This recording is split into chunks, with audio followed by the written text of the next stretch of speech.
জয় মা তারা, জয় গুরু বামদেব। বন্ধুরা কেমন আছেন সবাই? আশা করছি সবাই ভালো আছেন, মায়ের কৃপায় এবং সুস্থ আছেন। তো আজকের ভিডিওটা হচ্ছে আমার বাড়িতে মায়ের আবির্ভাব কি করে হলো। প্রথমে তো বলে রাখি যে আমার বাড়িতে মায়ের পুজো আগে হতো না। আমার বাবা ভাবতেন যে মানে সবাই বলতেন, প্রায় সব বাড়িতেই এই কাহিনী যে সবার মা বাবাই বারণ করতেন যে মা শ্মশানে থাকে, দেবী কালিকা শ্মশানে থাকেন, এনাকে বাড়িতে পুজো করা সম্ভব না। তখন আমি আমার মায়ের কাছে জিদ করি, বলি যে আমার মাকে পুজো করবো। তখন মা বলে তুই মাটিকে একটু মায়ের মূর্তি বানা।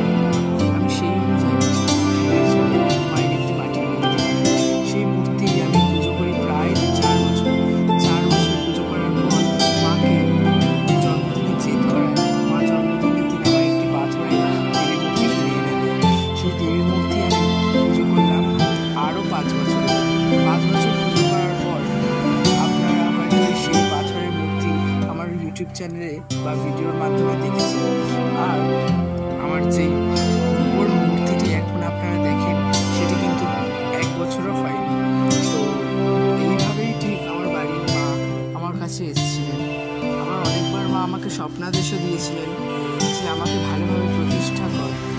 আমি মাকে অনেকবারই বলেছি, মা তুমি আমায় সামর্থ্য দাও, আসছে হিসাবে মা তোমায় আমি প্রতিষ্ঠা করব।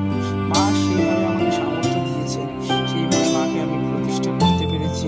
মায়ের অশেষ কৃপা না থাকলে এইভাবে মাকে প্রতিষ্ঠা করা যায় না।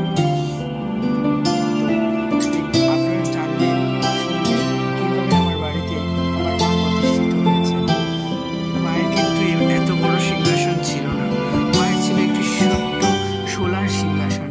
সেই সোলার সিংহাসন দিয়ে আজ মা পাথরের সিংহাসনে উপর রাজবেশে সুসজ্জিত হয়ে বসে রয়েছে।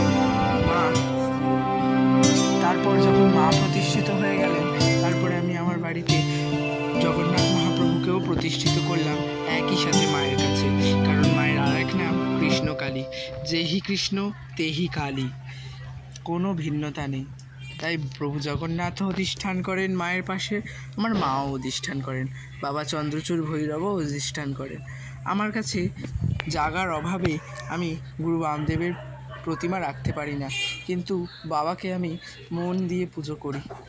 মায়ের পাশেই বাম দিকে আমি বাবাকে ফুল অর্পণ এবং বেলপত্র অর্পণ করি রোজ।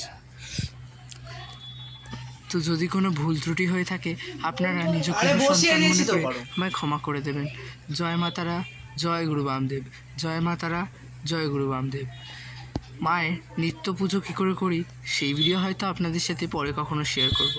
আজকে আপনারা দেখে নিলেন কীভাবে মায়ের পুজো আমি করে থাকি। জয় মা তারা, জয় মা তারা, জয় মা তারা, জয় গুরু বামদেব, জয় গুরু বামদেব, জয় গুরু বামদেব। আবার দেখা হবে এমনি কোনো সুন্দর ভিডিওতে। ততদিনের জন্যে সবাই ভালো থাকবেন, সুস্থ থাকবেন এবং আশা করছি মায়ের কৃপায় ভালো থাকবেন। জয় মা তারা, জয় গুরু বামদেব কমেন্ট করতে ভুলবেন না। জয় মা, জয় মা।